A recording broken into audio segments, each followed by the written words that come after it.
बिस्मिल्लाहिर्रहमानिर्रहीम। Legal forum में आप सबको खुश आमदीद। आज हम ट्रांसफ़र ऑफ प्रॉपर्टी एक्ट को डिस्कस करेंगे। इस वीडियो में हमने जो बेसिक कंसेप्ट है ओनरशिप लीगल टाइटल का वो हमने डिस्कस करना है। उसके बाद ही हमने ट्रांसफ़र ऑफ प्रॉपर्टी एक्ट को शुरू करना है। तो आइए चलते हैं अपने टॉपिक की तरफ, that is ownership and it is about the legal title and equitable title. तो सबसे पहले ओनरशिप क्या होती है। अब ओनरशिप समझने के लिए हमें तीन चीज़ें समझने की ज़रूरत है। ठीक है, वो तीन चीज़ें कौन सी होती हैं? वो तीन चीज़ें जो एंगल्स होते हैं ट्रायंगल के, this is the first angle, second angle and third angle. अब इन तीन चीज़ों को हमें समझने की ज़रूरत है। Right to use, right to benefit and right to dispose of. आप अपनी प्रॉपर्टी को यूज़ कर सकते हैं, आप अपनी प्रॉपर्टी से फ़ायदा उठा सकते हैं, आप अपनी प्रॉपर्टी को किसी को सेल आउट कर सकते हैं। ठीक है, डिस्पोज ऑफ का मतलब क्या होता है? सेल आउट करना। ठीक है, सेल आउट करना या उसको ख़त्म कर देना, किसी को गिफ्ट कर दें, किसी के साथ एक्सचेंज कर दें। तो you can do whatever you want to do with your property. ठीक है, आप अपने प्रॉपर्टी को कुछ भी साथ कर सकते हैं। अगर ये तीनों के तीनों चीज़ें या तीनों के तीनों एंगल्स आपके पास मौजूद हों, it means you are the owner of that property. So this is called ownership. When you are having right to use, right to benefit and right to dispose of, it means that property is in your ownership. You are the owner of that property. उसके बाद दूसरा होता है, ये किस में होता है? ये ओनरशिप में। ठीक है, दिस इज़ द ओनरशिप, ये आप इस प्रॉपर्टी के मालिक हैं। दूसरा होता है किसी बंदे के पास राइट टू यूज़ होता है एंड राइट टू बेनिफिट होता है, but right to dispose of नहीं होता। तो वो कौन सी कंडीशन होती है? लीज़ की। वो कौन सी कंडीशन होती है? लीज एंड मॉर्गेज की। मॉर्गेज का मतलब क्या होता है? गिरवी। ठीक है, आपने किसी को प्रॉपर्टी लीज पे दी। ठीक है, अब वो लीज पे रहता है खुद। ठीक है, तो वो उसको यूज़ कर रहा है। अगर वो खुद अपना लीज़ किसी को फर्दर लीज़ कर रहा है, सब लीज़ करता है, या वो अपनी लीज़ की प्रॉपर्टी किसी को मॉर्गेज करता है, तो लीज़ की जो लीज़ अपने आप लीज़ का जो कॉन्ट्रैक्ट है या लीज़ एग्रीमेंट है वो किसी को मॉर्गेज करता है तो वो कर सकता है, तो वो उससे बेनिफिट उठा रहा है। लेकिन वो डिस्पोज ऑफ का हक नहीं रखता। तो वो डिस्पोज ऑफ का हक नहीं रखता। It means he is having only two angles of the triangle. उसके पास कितने एंगल्स हैं? Two angles. और जो मॉर्गेजी है, जो मॉर्गेजी है जिसके पास प्रॉपर्टी रखवाई जाती है, उसके पास भी दो राइट्स होते हैं, right to use and right to benefit. अगर आप पढ़ेंगे, जब मॉर्गेज आप पढ़ेंगे तो मॉर्गेज की मुख्तलिफ अक़साम होती हैं, जिसमें अगर उसके पास प्रॉपर्टी रखवाई जाती है, पोजीशन मॉर्गेज के पास चली जाती है, तो उससे वो फ़ायदा भी उठा सकता है, या जो उससे फ़ायदा इनकम मतलब उससे यील्ड हो रही है वो अपने पास रख सकता है अपना कर्ज क्लेम करने के लिए या अपना क्लेम सेटिस्फाई करने के लिए। तो ये क्या हो गया यहाँ पे? Right to use and right to benefit. But the mortgagee again has not the right to dispose of. वो उसको प्रॉपर्टी को बेच नहीं सकता जब तक मॉर्गेज चल रही होती है। ठीक है, तो ये क्या हो गई? ये हो गया आपका legal title, sorry equitable title. ये भी क्या हो गया? क्या हो गया आपका? Equitable title. और ये जो टाइटल है, ये कौन सा टाइटल होता है? ये होता है टाइटल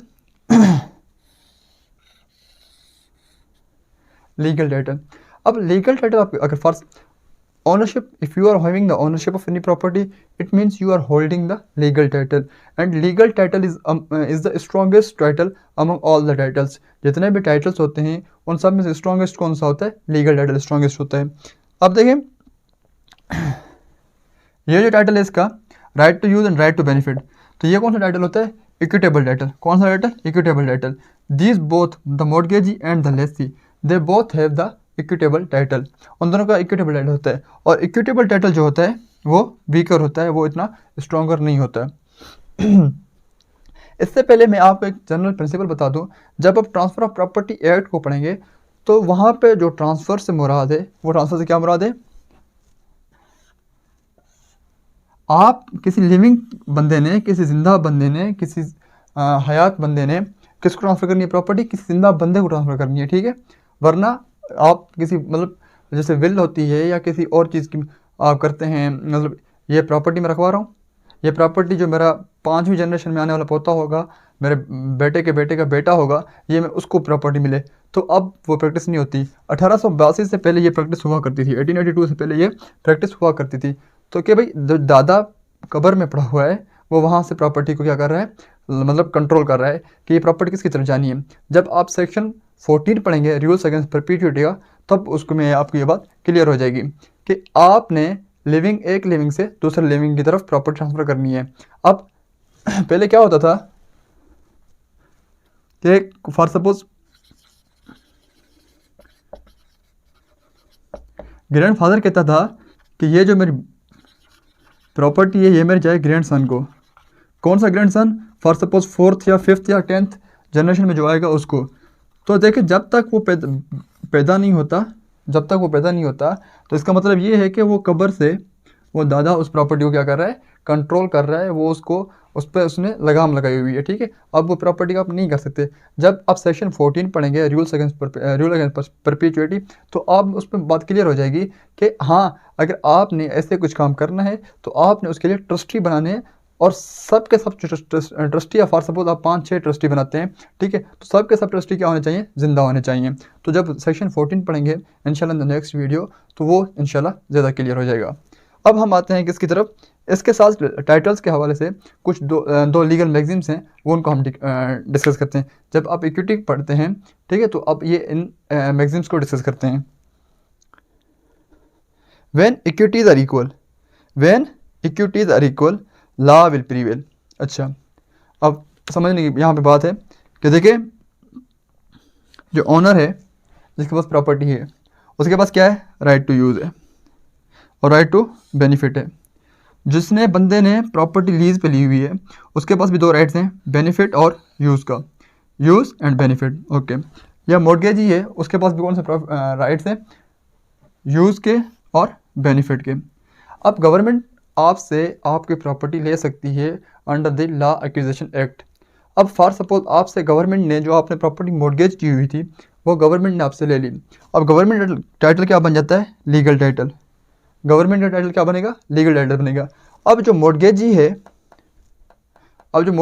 वो अब कहाँ से क्लेम करेगा? या वो ऐसा नहीं कह सकता कि ये प्रॉपर्टी मेरी, मतलब मैं बेच सकता हूँ इस प्रॉपर्टी को, क्योंकि अब वो प्रॉपर्टी किसके पास चली गई है? गवर्नमेंट के पास चली गई है। तो वहाँ पे कौन सा टाइटल स्ट्रॉन्ग है? Legal title. तो जब equities are equal then law will prevail.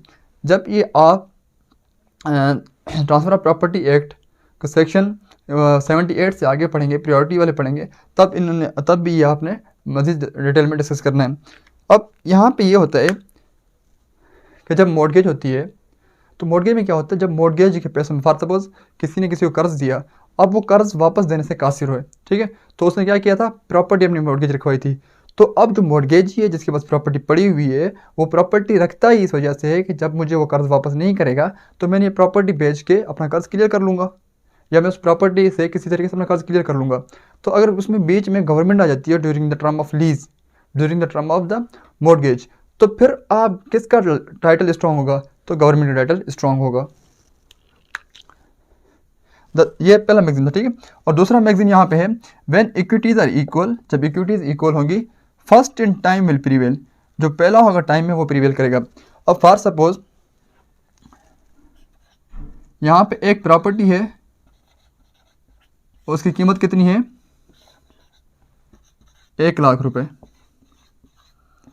अब एक बंदे ने 40,000 लोन चाहिए था, ठीक है, एक बंदे को 40,000 लोन चाहिए था, उसने प्रॉपर्टी अपनी किसी को मॉर्गेज कर दी और उससे कर्ज ले लिया।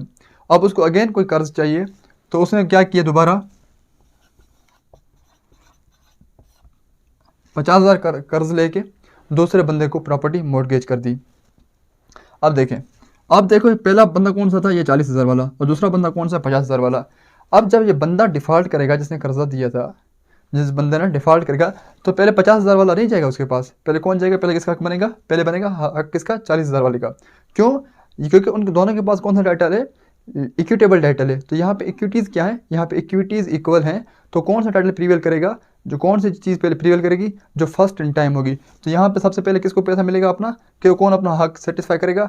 40,000 वाला, ठीक है। जिसने 40,000 लोन दिया था, सबसे पहले उसने अपना हक क्लेम करना है, उसने अपना जो कर्जा है वो वापस लेना है, ठीक है, उस प्रॉपर्टी को बेच के, ठीक है, या उस प्रॉपर्टी को किसी तरीके से यूज़ करके वो अपना कर्जा उससे क्लियर कर सकता है।